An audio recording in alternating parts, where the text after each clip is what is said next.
चली चली कहानी, चली कहानी।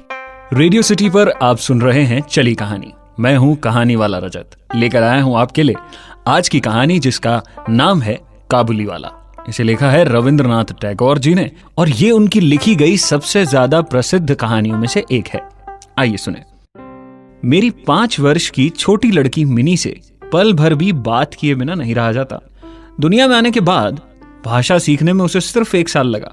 उसके बाद से जितनी देर तक सो नहीं पाती है, उस समय का एक पल भी वो चुप नहीं रहती। उसकी माता कई बार उसे डांट फटकार कर उसकी चलती हुई जुबान बंद कर देती है, पर मुझसे ऐसा नहीं होता। मिनी का मौन मुझे अस्वाभाविक सा लगता है कि मुझसे वो ज्यादा देर तक सहा नहीं जाता। यही कारण है कि मेरे साथ उसके भावों का आदान प्रदान कुछ ज्यादा ही उत्साह और खुशी के साथ होता है। सवेरे मैंने अपने उपन्यास के 70वें अध्याय में हाथ लगाया ही था कि इतने में मिनी ने आकर कहना शुरू कर दिया, बाबा, रामदयाल दरबान काक को कौआ कहता है। वो कुछ भी नहीं जानता है ना बाबा। दुनिया की भाषाओं की विभिन्नता के विषय में मेरा कुछ बताने से पहले ही उसने दूसरा प्रसंग छेड़ा। बाबा, भोला कहता था आसमान मुंह से पानी फेंकता है, इसी से बारिश होती है। अच्छा बाबा, भोला झूठ कहता है ना? झूठ है ना वो? खाली बकबक करता है, दिन भर बकता है। इस विषय में मेरी राय भी आने से पहले चट से धीमे स्वर में उसने एक जटिल प्रश्न पूछ लिया, बाबा, मां तुम्हारी कौन लगती है? उसके इस प्रश्न का उत्तर देना किसी भंवर में फंसने जैसा था, इसलिए मैंने उसका ध्यान हटाने के लिए कहा, मिनी, तू जा भोला के साथ खेल, अभी काम है। तब उसने मेरी मेज के बगल में पैरों के पास बैठकर अपने दोनों घुटने और हाथों को हिला हिलाकर बड़ी जल्दी से मुंह चलाकर अटकन बटकन दही चटाके कहना शुरू कर दिया। जबकि मेरे उपन्यास के अध्याय में प्रताप सिंह उस वक्त कंचन माला को लेकर रात के गहरे अंधेरे में बंदी गृह के ऊंचे झरोके से नीचे कलकल करती हुई नदी में कूदने वाला था। खैर, मेरा घर सड़क के किनारे पर था। अचानक मिनी अपने अटकन बटकन को छोड़कर कमरे की खिड़की के पास दौड़ गई और जोर जोर से चिल्लाने लगी, काबुली वाले, ओ काबुली वाले।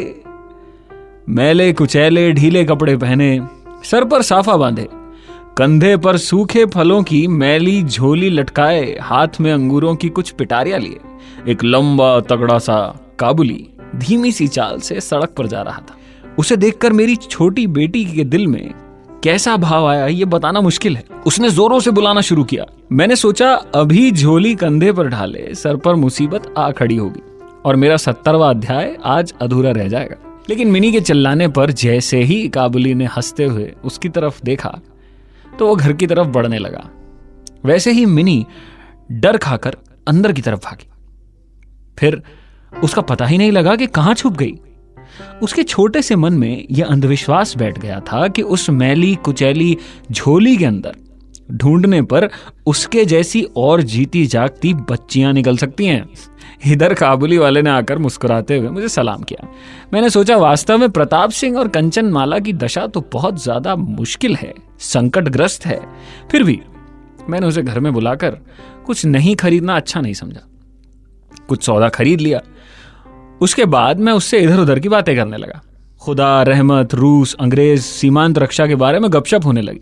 आखिर में उठकर जाते हुए उसने अपनी मिली जुली भाषा में पूछा, बाबूजी, आपकी बच्ची कहाँ है? मैंने मिनी के मन से वो व्यर्थ का डर दूर करने के लिए उसे अंदर से बाहर बुलवाया। वो मुझसे बिल्कुल सटकर काबुली वाले के चेहरे और झोले की तरफ शक से देख रही थी। काबुली ने झोली में से किशमिश और खुबानी निकालकर उसको देना चाहा, पर उसने लिया नहीं। दुगने शक के साथ मेरे घुटनों से लिपट गई। काबुली वाले से इस तरह का था मिनी का पहला परिचय। पहली बार जब मिनी काबुली वाले से मिली थी उसके कुछ दिन बाद एक सवेरे मैं किसी आवश्यक कार्य से बाहर जा रहा था। देखूं तो मेरी बिटिया दरवाजे के पास बेंच पर बैठी हुई काबुली से हंस हंस कर बातें कर रही है और काबुली उसके पैरों के पास बैठा बैठा मुस्कुराता हुआ उसे ध्यान से सुन रहा है। बीच बीच में अपनी राय मिली जुली भाषा में दे दिया करता है। मिनी को अपने 5 वर्ष के जीवन में बाबूजी के सिवा ऐसा धैर्य वाला इंसान जो उसे सुने शायद कभी मिला हो। मिनी की झोली बादाम किशमिश से भरी हुई थी। मैंने काबुली से कहा कि इसे ये सब क्यों दे दिया, अब कभी मत देना। ये कहकर कुर्ते की जेब से एक अठन्नी निकाल कर मैंने उसे दी। उसने बिना किसी हिचक के अठन्नी लेकर अपनी झोली में रख दी। कुछ देर बाद जब मैं घर लौटा तो उस अठन्नी ने एक बहुत बड़ा उपद्रव घर में खड़ा कर दिया था। मिनी की माँ एक सफेद चमकीला गोलाकार पदार्थ हाथ में लिए डांट डपट कर मिनी से पूछ रही थी, तूने ये अठन्नी पाई कहां से, बता मुझे। मिनी ने कहा, काबुली वाले ने दी। तो काबुली वाले से तूने अठन्नी ली कैसे? मिनी ने रोते हुए अपनी मां को कहा, मैंने मांगी नहीं थी, उसने अपने आप दे दी। मैंने जाकर मिनी की उस अचानक से आई मुसीबत से रक्षा की और उसे बाहर ले आए। पूछने पर मालूम हुआ कि इस दौरान में काबुली वाला रोज आता रहा और पिस्ते बादाम की रिश्वत दे देकर मिनी के छोटे से दिल पर बहुत ज्यादा अधिकार कर लिया। देखा कि इस नई मित्रता में बंधी हुई बातें और हंसी बहुत प्रचलित हो गई थी। जैसे मेरी बिटिया रहमत को देखती, काबुली वाले का नाम रहमत था, हंसती हुई पूछती, काबुली वाला, ओ काबुली वाला, तुम्हारी झोली के भीतर क्या है? काबुली, जिसका नाम रहमत था, एक अनावश्यक चंद्रबिंदु जोड़कर मुस्कुराता और कहता, हां बिटिया। बिटिया में भी चंद्रबिंदु था, न जाने क्यों उसे शायद हिंदी नहीं आती थी। उसके परिहास का रहस्य क्या है ये तो कोई नहीं जान सकता। फिर भी इन नए दोस्तों को इससे कोई खास फर्क नहीं पड़ता, उन्हें खेल सा लगता था। जाड़े की सुबह में एक सयाने और एक बच्ची की सरल हंसी सुनकर मुझे बड़ा अच्छा लगता था। इन दोनों मित्रों में और भी एक आध बात प्रचलित थी। रहमत मिनी से कहता, तुम ससुराल कभी नहीं जाना, अच्छा? हमारे देश की लड़कियां जन्म से ही ससुराल शब्द से परिचित रहती हैं, किंतु हम लोग कुछ नई पीढ़ी के होने के कारण इतनी सी बच्ची को ससुराल के विषय में जबरदस्ती ज्ञान नहीं देना चाहते थे। इसलिए रहमत का अनुरोध वो स्पष्ट रूप से नहीं समझ पाती। उसे नहीं पता था ससुराल क्या है। इस पर भी किसी बात का उत्तर दिए बिना चुप रहना उसकी आदत नहीं थी। वो रहमत से पूछती, तुम ससुराल जाओगे? रहमत भी एक काल्पनिक ससुर के लिए अपना जबरदस्त घूंसा तान कर कहता, हम ससुर को मारेगा। सुनकर मिनी ससुर नाम के इस अनजाने जीव की दुरावस्था की कल्पना करके उसकी बुरी हालत सोचकर खूब हंसती। और ऐसे ही इनकी ये दोस्ती चलती रही। लेकिन हर अच्छी चीज को कभी ना कभी नजर लग ही जाती है। देखते ही देखते जाड़े की सुहानी ऋतु आ गई। पूर्व युग में इस समय राजा लोग दिग्विजय के लिए निकला करते थे। मैं कलकत्ता छोड़कर कभी नहीं गया, शायद इसलिए मेरा मन ब्रह्मांड में घूमा करता था। यानी मैं अपने घर में ही चिर प्रवासी हूं। बाहरी ब्रह्मांड के लिए मेरा मन हमेशा आतुर रहता है। किसी विदेश का नाम आगे आते ही मेरा मन वहीं की उड़ान लगाने लगता है। इसी प्रकार किसी विदेशी को देखते ही तत्काल मेरा मन भरे जंगल के बीच में एक कुटीर का दृश्य दिखाता है और एक उल्लासपूर्ण स्वतंत्र जीवन यात्रा की बातें मेरी कल्पनाओं में जाग उठती हैं कि बस मैं उस यात्रा पे निकल जाऊं। इधर देखो तो मैं ऐसी प्रकृति का प्राणी हूं जिसका अपना घर छोड़कर बाहर निकलने में सर कटता है। यही कारण है कि सवेरे के समय अपने छोटे से कमरे में मेज के सामने बैठकर उस काबुली से गपशप लड़ाकर कुछ भ्रमण का काम निकाल लिया करता हूं। बाहर देश का है, कुछ नया बता देता है, मेरे सामने काबुल का पूरा चित्र खींच देता है। दोनों तरफ उबड़ खाबड़ लाल लाल ऊंचे दुर्गम पर्वत हैं, रेगिस्तानी रास्ता, उन पर लदे हुए ऊंटों की कतार जा रही है। ऊंचे ऊंचे साफे बांधे हुए सौदागर और यात्री कुछ ऊंटों की सवारी पर हैं तो कुछ पैदल जा रहे हैं। किन्हीं के हाथों में बर्छा है तो कोई बाबा आदम के जमाने की पुरानी बंदूक थामे हुए। बादल की भयानक गर्जन के स्वर में काबुली लोग अपने मिली जुली भाषा में अपने देश की बातें कर रहे हैं। मिनी की मां बहुत वहमीली तबीयत की है। रास्ते में किसी प्रकार का शोरगुल हुआ नहीं कि उसे लग जाता है कि सारे संसार के मस्त शराबी हमारे ही घर पे आ रहे हैं। उसके विचारों में ये दुनिया इस छोर से उस छोर तक चोर, डकैत, मस्त शराबी, सांप, बाघ, रोग, मलेरिया, कॉकरोच और अंग्रेजों से भरी हुई है।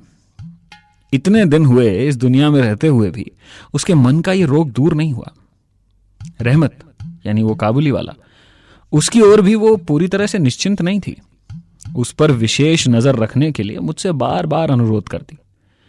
जब मैं उसके शक को परिहास बताकर ढकने की कोशिश करता तो मुझसे वो एक प्रश्न पूछती, क्या कभी किसी का लड़का नहीं चुराया गया?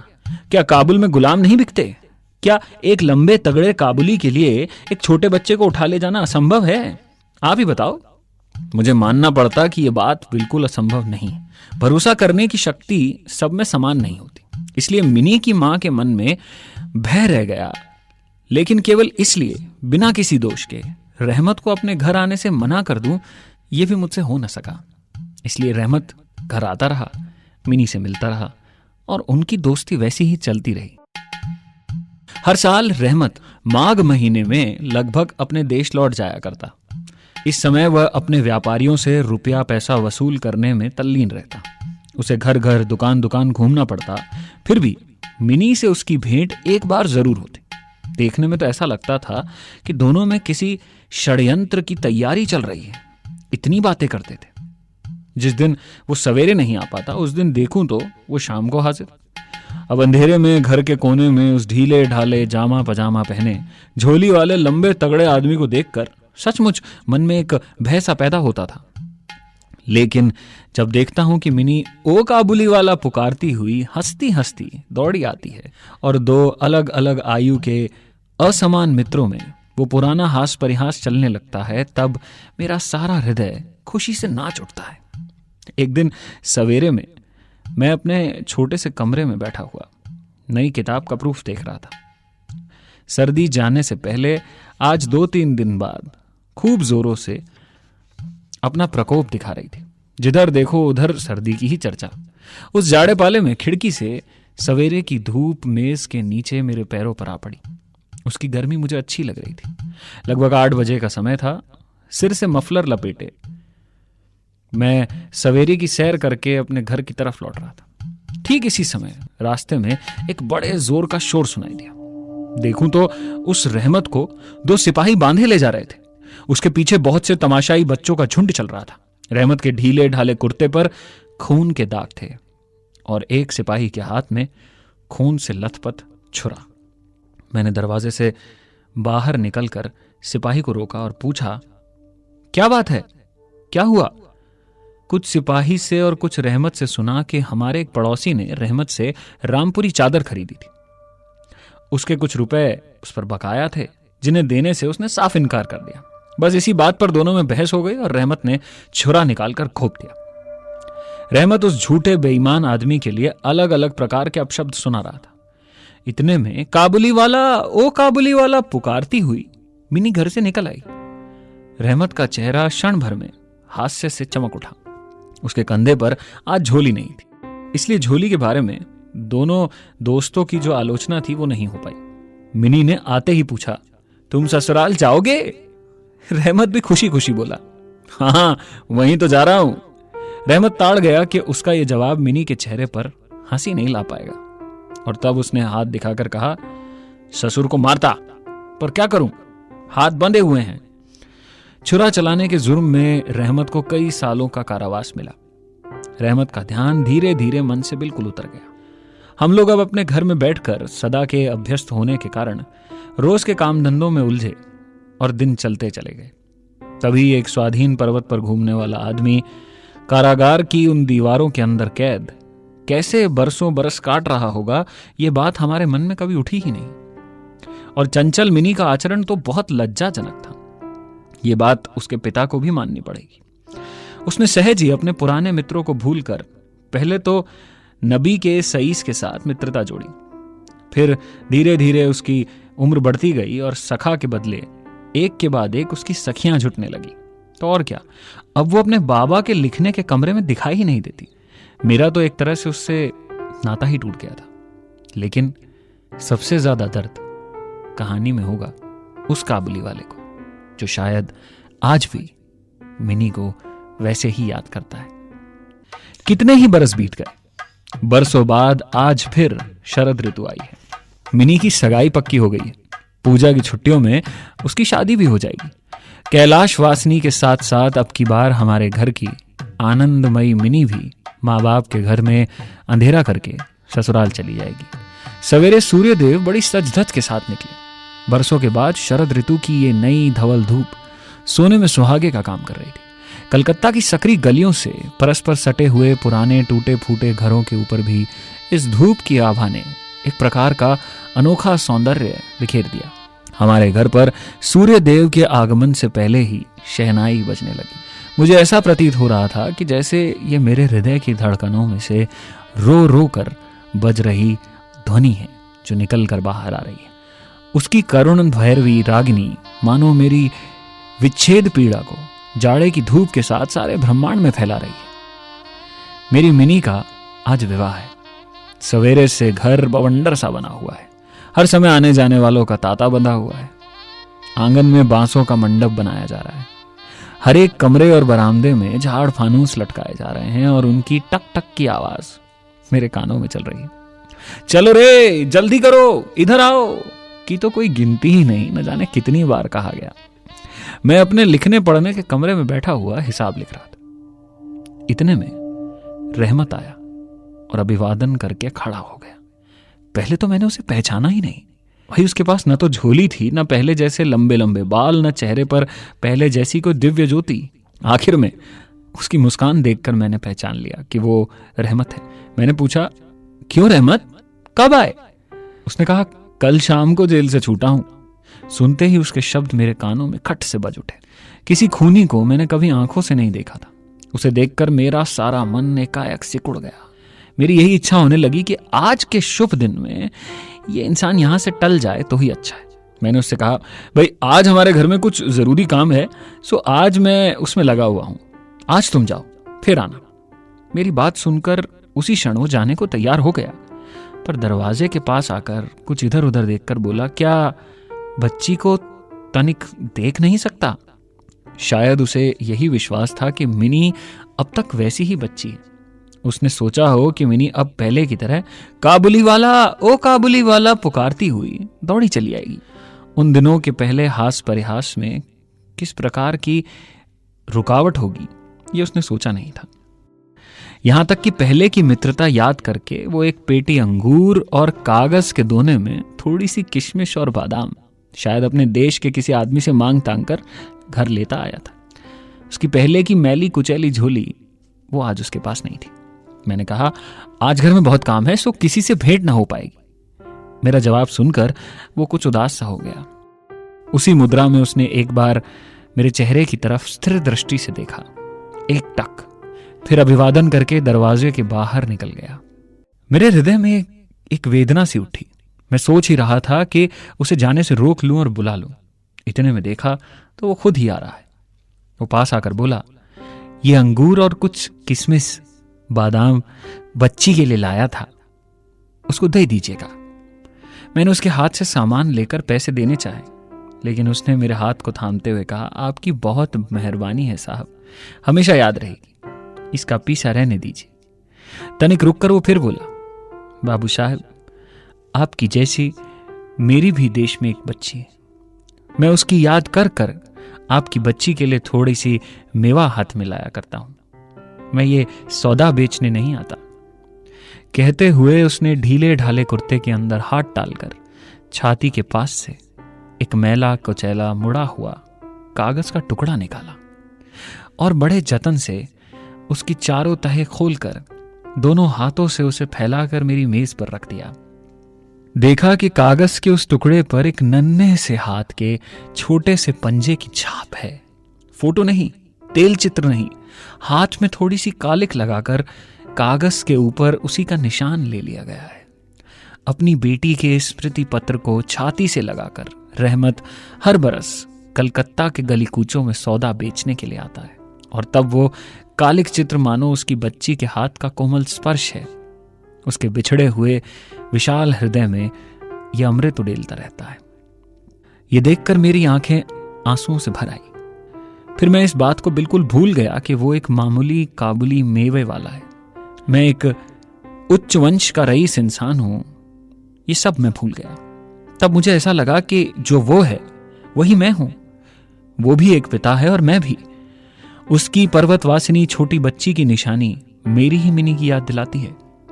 मैंने उसी वक्त मिनी को बाहर बुलवाया। हालांकि इस पर घर के अंदर बहुत आपत्ति की गई, पर मैंने उस पर कोई ध्यान नहीं दिया। विवाह के वस्त्रों और अलंकारों से लिपटी हुई मेरी बच्ची मारे लज्जा के सिकुड़ी हुई सी मेरे पास आकर खड़ी हो गई। उस अवस्था में देखकर वो रहमत काबुल पहले तो सकपका सा गया, उससे पहले जैसी बातचीत न कर सका।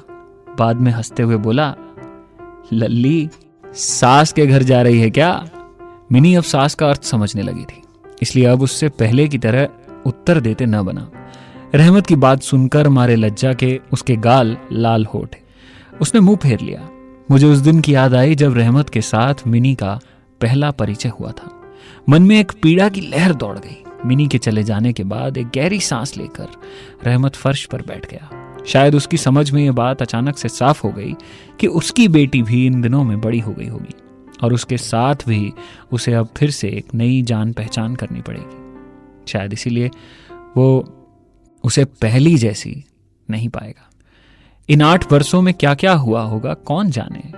सवेरे के समय शरद की स्निग्ध सूर्य किरणों में शहनाई बजने लगी और रहमत कलकत्ता की एक गली के भीतर बैठा हुआ अफगानिस्तान के मेरू पर्वत का दृश्य देखने लगा। मैंने एक नोट निकालकर उसके हाथ में दिया और कहा, रहमत तुम देश चले जाओ अपनी बेटी के पास। तुम दोनों के मिलन सुख से मेरी मिनी को जरूर सुख मिलेगा। रहमत को रुपए देने के बाद विवाह के हिसाब में से मुझे उस पूरे शादी समारोह के 1-2 अंग छांट कर काट देने पड़े। जैसी मन में थी मैं वैसी रोशनी नहीं करा सका, अंग्रेजी बाजा नहीं बजा पाया। घर में औरतें बड़ी बिगड़ने लगी थी, सबको गुस्सा था। फिर भी मेरा विचार है कि आज एक अपूर्व ज्योत्सना से हमारा शुभ समारोह उज्जवल हो उठा। ये वो रोशनी थी जो मैंने देखी थी रहमत की उस मुस्कुराहट में, जो शायद तब आई होगी जब वो अपनी बच्ची से मिला होगा। ये थी आज की कहानी, काबुली वाला। रविंद्रनाथ टैगोर जी की लिखी हुई सबसे प्रसिद्ध कहानियों में से एक। मानवता, इंसानियत, दिल को छू जाने वाले दिल के बने रिश्तों की कहानियां, हमारे अंदर के एहसासों को टटोलने वाली कहानियां सुनाता हूं मैं रेडियो सिटी पर चली कहानी में। मैं हूं कहानी वाला रजत। फिर लौटूंगा एक और कहानी लेकर। चले चले चले चले चले चले कहानी, चली कहानी, चली कहानी।